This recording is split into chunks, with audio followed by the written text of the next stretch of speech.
All right, it's recording. Okay, so thank you everybody for coming today. My name is Alejandra Cornejo, and I consider myself to be a concept artist, illustrator, and 3D modeler.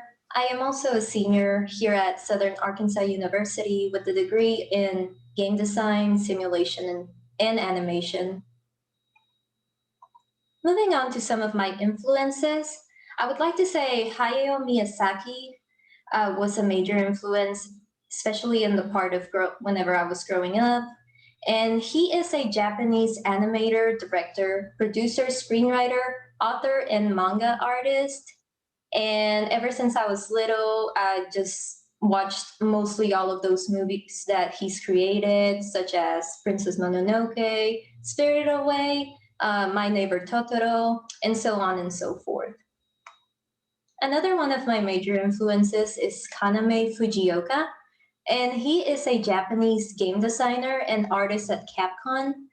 I would say his style and like the monsters that he's designed throughout the game Monster Hunter have been very inspirational to my work, and to the point where I even have created some of my own creatures and where I could envision them living in a world such as the Monster Hunter series.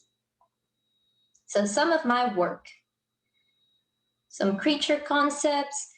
I would like to consider this one to be a baby because I created this, and yes, I created this monster during a class here at SAU, but I decided to develop him more into a environment and like portray him more in like a story, which is where you can see at the bottom left corner. Those creatures on the right, on the left are not mine, but it was a co-op that I asked a friend of mine to let me use them so that I can post them and style them against my own creature. And because of the model sheet that I was able to create as well, I got a better understanding of my creature's anatomy. And I didn't want to stop there. I didn't want to only have uh, 2D renders of this creature. So I decided to create a 3D model of him, which is when I began creating him in Maya. And for those of who don't know what Maya is, it's a 3D modeling program where you can basically create a hard surface modeling as well as organic modeling. And so I began with creating a basic structure of his anatomy. And I also took him into another modeling program called ZBrush, where I was able to create more of a final detail to this creature model. After that, I took him back into the Maya program and began creating his rig.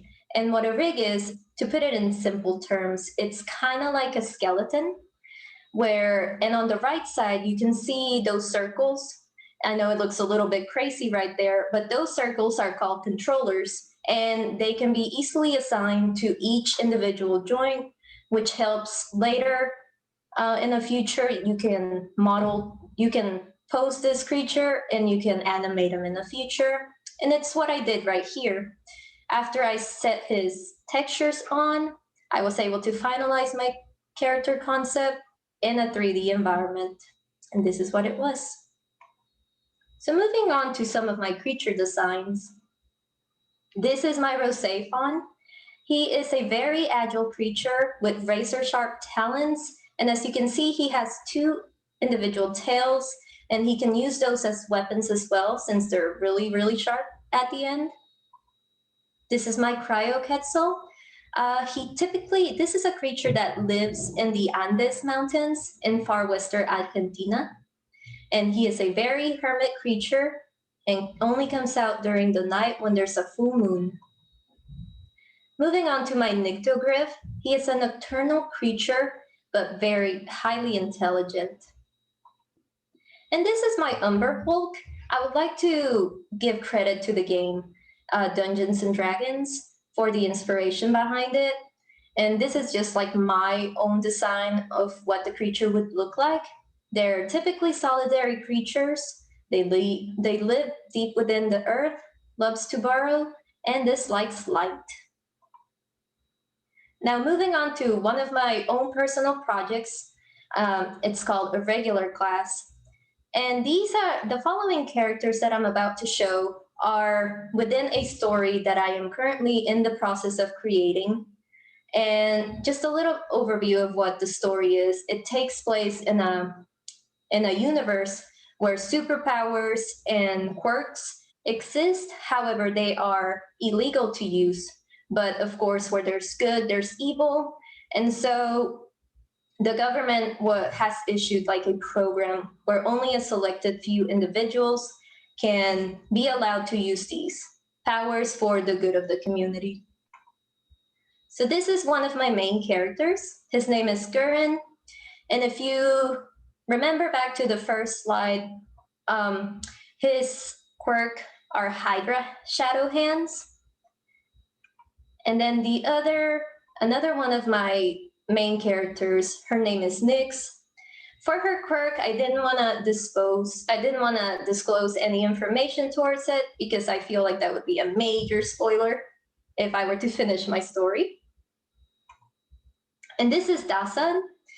He is like an ally to my secondary main character. And for his quirk, I wanted to go with like a beast sort of quirk.